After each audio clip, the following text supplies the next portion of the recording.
eu vou dar um Após a vídeo de hoje NUS do dormindo, Aloysio Mercadante Brasil falando sobre o ganha lançamento da NUVA, nova política industrial política industrial brasileira, com importantíssimo, né, para que as R$ 300 pessoas DDI, entendam o que vem pela frente. investimento. Obviamente, esse plano da nova política industrial vai ser muito atacado pela mídia tradicional, pela imprensa conservadora, mas o Mercadante está falando da importância dessa retomada da industrialização no Brasil. O Brasil está diante de uma janela histórica de oportunidades.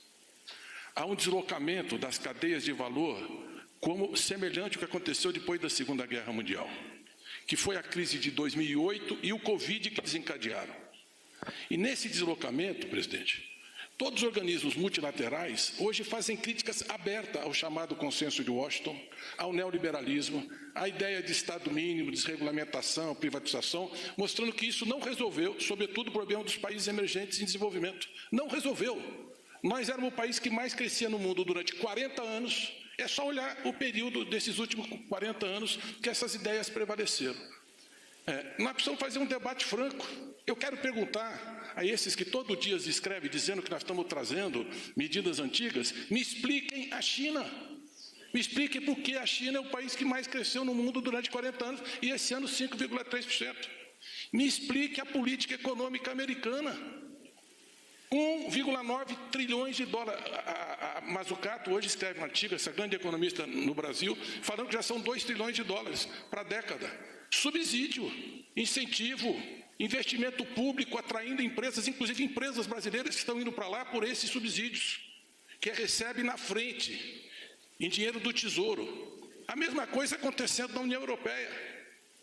Então, nós não temos como reerguer a indústria brasileira sem uma nova relação entre Estado e mercado. Não é substituir o mercado, não é não acreditar na importância do mercado, que é uma instituição indispensável ao desenvolvimento econômico. Eu vou mostrar aqui o Estadão, né? Governo prevê 300 bilhões em financiamento de subsídios à indústria em ação liderada pelo BNDES. Aí você fala, pô, que legal, né? 300 bilhões para a indústria, o Brasil vai se reindustrializar. Aí você vê as matérias aqui, Sérgio Vale, 2 pontos. Nova política industrial é velha ideia de protecionismo que torna tudo mais caro. José Fux, viagem de Lula ao passado do PT no governo é um trem fantasma que assombra a oposição. É um trem fantasma, ele está dizendo. Eu até conheço o Zé Fux. Diogo Schelp, Lula incorre em política narcisista ao anunciar expansão da refinaria Abreu e Lima. Interessante, né? Porque, olha, sim, é narcisismo. A gente tem que ser narcisista mesmo. A gente tem que ser a favor do desenvolvimento do Brasil e pronto. A gente não tem que ficar pagando pau para a refinaria de fora. A gente tem que refinar aqui dentro.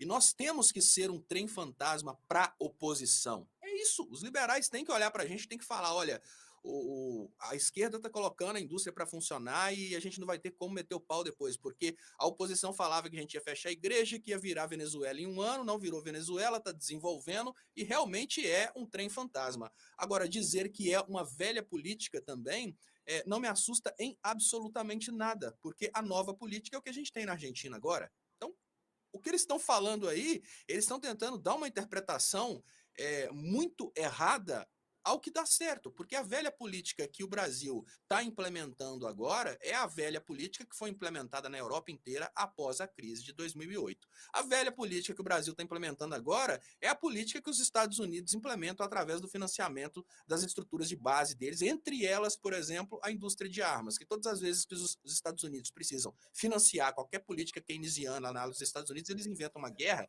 porque quando eles começam a jogar dinheiro na indústria de arma, movimenta toda uma cadeia industrial.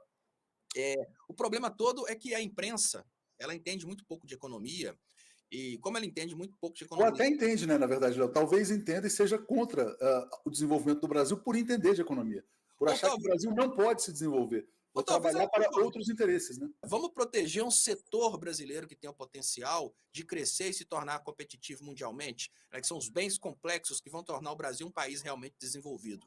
Isso está certo, gente, isso não está errado. O problema todo é que eles estão tentando transformar coisas que são políticas corretas, que são políticas voltadas ao desenvolvimento, que são políticas boas, em coisa ruim. Léo, eu vou traduzir isso. É mais ou menos assim, o Zé volta àquela velha ideia de ir para a academia e se alimentar bem. mas não vai dar certo. Sabe o que é? Olha, isso que você falou é muito bom, Léo. Eu vou botar aqui agora. Seguinte, o Zé é o Brasil, tá? O Zé tá querendo ir para academia, malhar, cuidar da saúde e fica bem. Aí o que acontece? Aí eu sou a imprensa brasileira. Você é o Brasil, tá, Léo? Eu vou virar o seguinte, não, mas isso não vai dar certo. O Léo só vai fazer 1 mês de academia, depois ele vai cair, ele vai voltar para sacanagem. né? Vai voltar para casa de massagem. Não vai resistir ao hambúrguer. Não vai resistir ao hambúrguer, não vai dar certo. A Miriam Leitão é mais ou menos, seria eu no caso, né? Nova política industrial do governo repete um modelo que a gente já sabe que não funcionou. Ô, Léo, eu não consigo acreditar em você, cara. Você nunca vai estar em forma, você nunca vai entrar, você nunca vai ser um cara competitivo. Você sempre vai ser aquele cara, né, que não vai dar certo, Léo. Vamos reformular via Miriam Leitão, então. Então vamos lá. O Zé decide cuidar da saúde, vai para a academia e compra alimentação saudável, mas escolhe a academia do lado da lanchonete de hambúrguer, do lado do McDonald's. Exatamente. É mais ou menos assim. Já coloca aquela coisa que não, mas não se preocupem, vai dar errado. É porque o público da Miriam Leitão tá tão desesperado para dar errado que ela precisa dar aquela ideia de que, olha, tá tudo para dar certo, gente, mas não preocupa não que vai dar errado.